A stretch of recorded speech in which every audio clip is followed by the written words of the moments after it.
आज हम आपको बताएंगे ब्रीथिंग और रेस्पिरेशन। हमने डाइजेशन कंप्लीट करा दिया।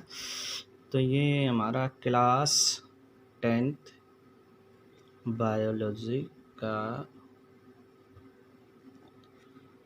आज तारीख है 23 मई और हमारा टॉपिक है भाई रेस्पिरेशन। ठीक है बच्चों, रेस्पिरेशन मतलब सांस लेना। सांस लेने का मतलब यहाँ पर क्या है कि जो हम चीज़ ऑक्सीजन लेते हैं वो अंदर जाकर क्या होता है, वो क्या करती है, वो रेस्पिरेशन कहलाता है। तो इसमें ब्रीथिंग क्या है? सबसे पहले तो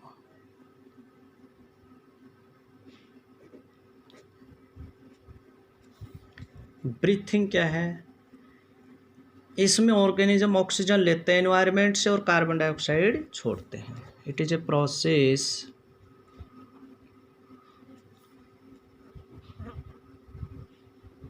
in which organism इसमें जो ऑर्गेनिजम्स होते हैं क्या करते हैं भाई? Take oxygen and release CO2, carbon dioxide छोड़ते हैं। ठीक है, तो कहने का मतलब ये है कि एक प्रकार से ये गैसों का एक्सचेंज है। क्या है? एक्सचेंज है। ये एक फिजिकल प्रोसेस है। It is a physical process. इसमें कोई नया प्रोडक्ट नहीं बनता। ये क्या है? एक फिजिकल प्रोसेस है कि भाई अंदर गए, हवा ली, बाहर छोड़ दी, अंदर ली और बाहर छोड़ दी।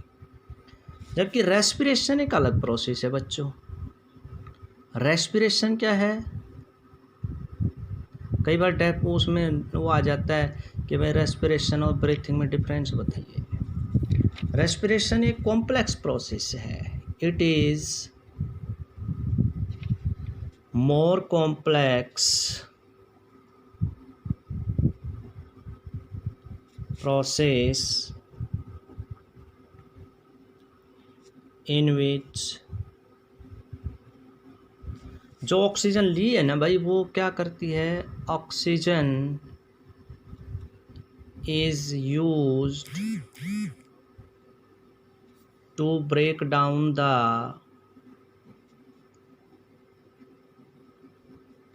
फूड।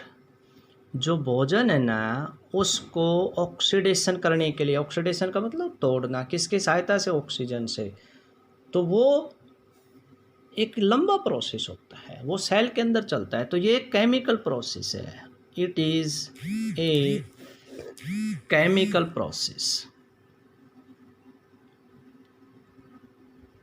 कैसा प्रोसेस है बच्चों? ये एक केमिकल प्रोसेस है। इसमें नई चीज़ बनती है। ठीक है, इन रेस्पिरेशन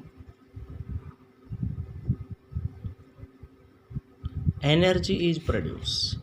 क्या प्रोड्यूस होती है? एनर्जी प्रोड्यूस होती है भोजन के टूटने से।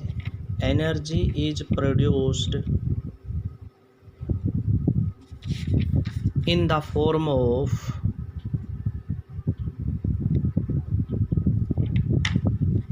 ATP। किस रूप में भाई? ATP के रूप में एनर्जी प्रोड्यूस होती है। ATP का मतलब होता है एडिनोसिन ट्राइफॉस्फेट। एडिनोसिन एक केमिकल है जिसमें 3 फॉस्फेट जुड़ते हैं। ठीक है बच्चों, उसके बाद है types of respiration.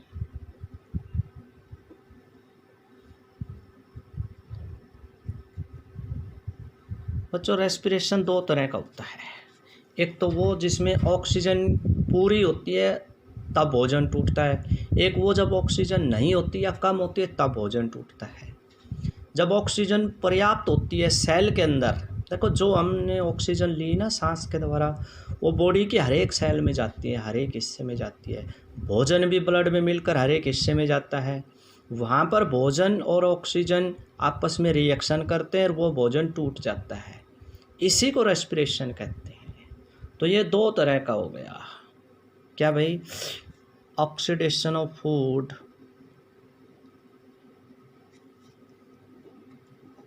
Oxidation of food बोले तो respiration, that is respiration is of two types. How many types? Two types. दो तरह का होता है बच्चों। एक क्या है एरोबिक, दूसरा क्या है एनारोबिक।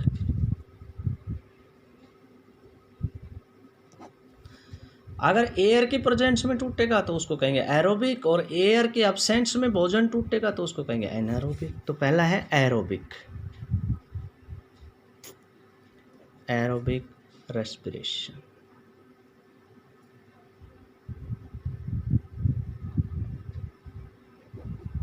इसमें क्या है द ऑक्सीडेशन, ऑक्सीडेशन का मतलब बच्चों टूटना, oxidation of food takes place in presence of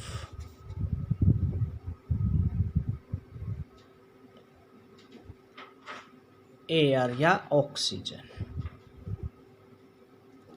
oxygen की प्रेजेंस में जब टूटता है तो इसको क्या कहते हैं, एरोबिक रेस्पिरेशन कहते हैं। ठीक है, इसके एक लाइन में प्रोसेस में लिख देता हूँ बच्चों। भोजन, हमारा मेन भोजन जो है वो है भाई ग्लूकोज। क्या है, ग्लूकोज। अब ये ग्लूकोज टूटता है, ठीक है, ये पहले टूटता है पायरुविक एसिड में। किस में टूटता है, पायरुविक एसिड के अंदर। फिर ये टूटता है आगे चल कर के और टूट जाता है, तो जिसमें क्या बनती है, एक तो कार्बन डाइऑक्साइड बनता है, प्लस वाटर बनता है, प्लस एटीपी बनती है, मतलब एनर्जी बनती है। ठीक है, और ये ग्लूकोज से पायरुविक एसिड बनना ग्लाइकोलाइसिस कहलाता है। क्या कहलाता है, ग्लाइकोलाइसिस। और ये जो पायरुविक एसिड से कार्बन डाइऑक्साइड और वाटर बनना, तो देखो इसमें ग्लूकोज का फॉर्मूला होता है बच्चों C6H12O6। अब इसमें कार्बन के 6 मॉलिक्यूल है तो यहाँ पर 6 लगा देते हैं। यहाँ पर हाइड्रोजन 12 है तो यहाँ पर हम कितने लगा देते हैं, 6 लगा देते हैं। ठीक है, ऑक्सीजन 6 है, ऑक्सीजन 6 हो गई, तो यहाँ पर प्लस ऑक्सीजन और आ जाएगी, ग्लूकोज प्लस क्या भाई ऑक्सीजन, और यहाँ पर ऑक्सीजन के कितने मॉलिक्यूल, 6। मतलब ग्लूकोज का एक मॉलिक्यूल तोड़ने के लिए 6 ऑक्सीजन के मॉलिक्यूल चाहिए। और ग्लूकोज इस ऑक्सीजन की सहायता से क्या बनाता है, पायरुविक एसिड, इसको कहते हैं ग्लाइकोलाइसिस। ये सारा सेल की माइटोकॉन्ड्रिया में होता है। अब पायरुविक एसिड बनता है, पायरुविक एसिड से फिर क्या बनता है, कार्बन डाइऑक्साइड के 6 मॉलिक्यूल, वाटर के 6 मॉलिक्यूल और एटीपी बनती है, एनर्जी। ये जो है ना, ये एक साइकिल में बनता है, इसको कहते हैं क्रैब साइकिल। क्या कहते हैं इसको, क्रैब साइकिल। एक लंबा प्रोसेस है जो बड़ी क्लासों में पढ़ाया जाता है। ये भी बच्चों 10 स्टेप में होता है। इससे ये बनना 10 स्टेप होते हैं इसमें बीच में, जो कि हमने एक एरो में दिखा दिया। एक्चुअल में इसमें 1 से 2 बहुत, पायरुविक एसिड तो लास्ट में बनता है, बीच में 9 चीज़ें और बनती हैं। इसी तरह पायरुविक एसिड से ये बनता है, ये भी एक साइकिल में जाता है, इसमें भी बीच में 5-6 चीज़ें बनती है, तब लास्ट में ये बनता है। ठीक है, तो वो एक लंबा प्रोसेस है। दूसरा है भाई anaerobic.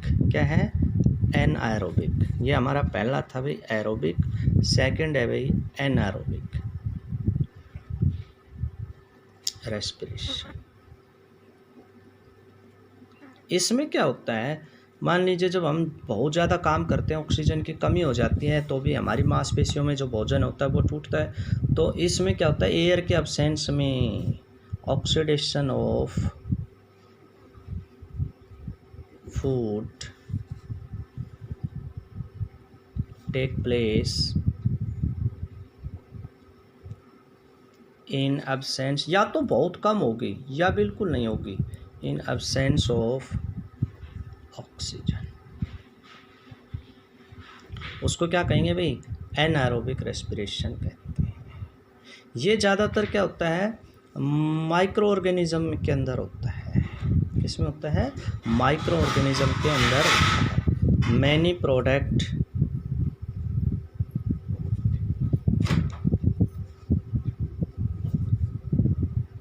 Are formed by this process. फैक्ट्रियों में जैसे बहुत से चीज़ें बनती हैं ना, वो बनती हैं with the help of micro organisms, with the help of micro organisms.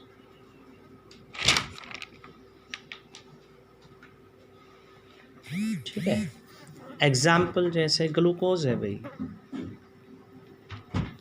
इस ग्लूकोज को अगर ऑक्सीजन की सहायता से तोड़ेंगे तो क्या होगा, एरोबिक, और बिना इसके तोड़ेंगे तो क्या होगा, बनेगा इसमें भी पायरुविक एसिड, उसमें भी क्या बन रहा था, पायरुविक एसिड। तो पायरुविक एसिड, इसमें क्या है, नो ऑक्सीजन, नो ऑक्सीजन। ये भी ग्लाइकोलाइसिस ही है, क्या है, ग्लाइकोलाइसिस। अब जो पायरुविक एसिड है ना, अब ये आगे चल करके किस में टूटेगा भाई, in absence of O2, in absence of O2।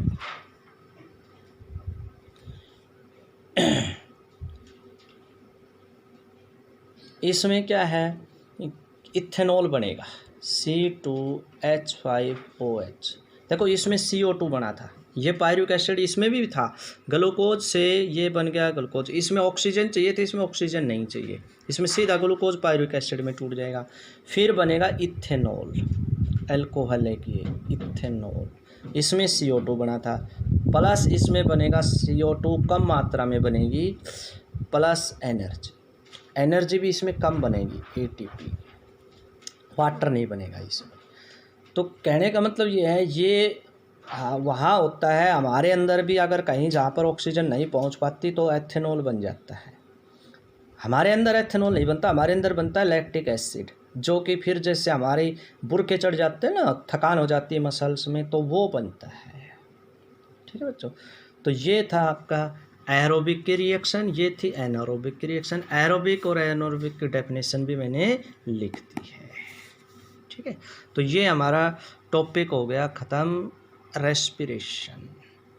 अब आगे हम अगले उसमें करवाएंगे आपको कि जो श्वसन है ना, जो हम ब्रीथिंग करते हैं, वो फेफड़ों में कैसे होता है।